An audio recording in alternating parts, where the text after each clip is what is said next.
Hello guys, hope you're all doing good. Today we have come up with a very interesting topic which is on the spotlight. So without any further delay, let's plunge into it.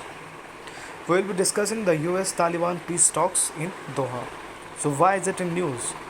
Talks between the US and Taliban in Doha has led to a framework for a peace agreement aimed at ending the 17-year-old conflict in Afghanistan. How has the conflict been? The Taliban emerged in the early 1990s following the withdrawal of Soviet troops from Afghanistan shortly before the demise of the Soviet Union. The militants ruled Afghanistan from 1996 to 2001. They were imposing a brutal version of Sharia law that included public executions and amputations and the banning of women from public life. They are in conflict with the US led troops following the 9/11 attacks of 2001, which US blamed on Al-Qaeda militants sheltered by the Taliban. The US has about 14,000 troops in Afghanistan, most of which are present as part of a NATO-led mission to train, advise and assist Afghan forces. The conflict, known as America's longest war, has cost more than 2,400 American lives and billions of US dollars.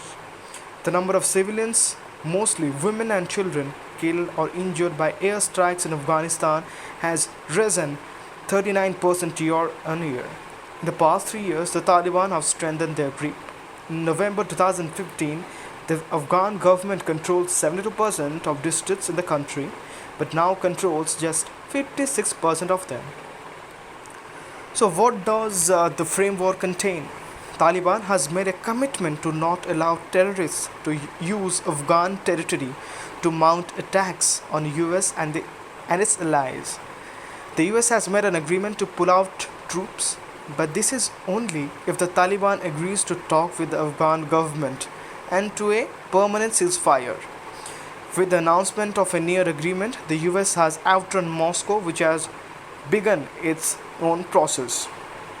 So, what is Afghan government stance? The Afghan government has so far been kept out of the US Taliban talks. Afghan President Ashraf Ghani cautioned against rushing into a deal. The government prefers an agreement that comes with rationality without repetition of past mistakes. The president asks Taliban to engage with the Afghan government directly, but Taliban maintains that without the withdrawal of international troops, there could be no progress on their issues. So, what's next? Reportedly, a US based security think tank had drawn up a peace agreement, whose main elements are an 18-month transitional government that will oversee power sharing between the Taliban and other sections of the Afghan polity, extension of US assistance to Afghanistan, the creation of a High Ulema Council, which, along with the interim government, will discuss changes to the constitution. Taliban's renunciation of links with terrorist organizations, release of prisoners, formation of an impartial team to implement the draft deal. However, the US State Department has denied any plans for an interim government in Kabul. Thank you.